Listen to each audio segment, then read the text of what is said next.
Linchpin. Are you indispensable? Are you indispensable no matter what field of endeavor you are working and living in? Understanding the value of making yourself indispensable and learning how to do so is the focus of Seth Godin's 2010 book, Linchpin. Are You Indispensable? In this work, Godin sets out to explain what he believes makes a person indispensable, and also to explain that the way to make yourself indispensable is by rejecting the idea of blending in. In Godin's view, society conditions people to conform to certain accepted modes of behavior. But when we blend in, we are doing the very opposite of making ourselves indispensable, because we're trying to be just like everybody else.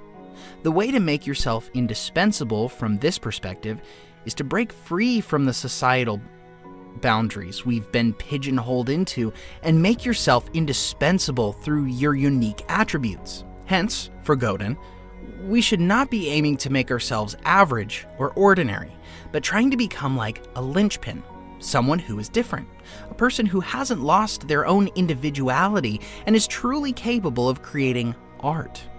By art here, Godin does not mean the kind of art we paint or sculpt, but rather the art we produce when we can do or produce something which no one else can do in quite the same way. The linchpin is someone who perfects their abilities in a certain sphere to the extent that they become indispensable. Godin's view on being a linchpin and making yourself indispensable are best expressed in his own words. The job is what you do when you are told what to do. The job is showing up at the factory, following instructions, meeting spec, and being managed.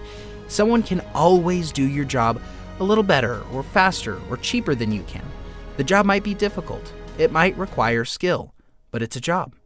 Your art is what you do when no one can tell you exactly how to do it. Your art is the act of taking responsibility, challenging the status quo, and changing people. So to be a linchpin is to be such a vital part of an organization that the company or business you work for would no longer be able to operate as well as it can without your contribution and input. Much like a wheel cannot fully function without the linchpin of it. Becoming indispensable will not happen without effort. As Godin explains, there are a number of key qualities which a person needs to acquire in order to become an indispensable linchpin. You need to be creative and innovative, but most of all, a person needs to be a hard worker with a passion to succeed. But when you reach the point of being a linchpin, you will become indispensable in your field of endeavors. The benefits of that will be immense.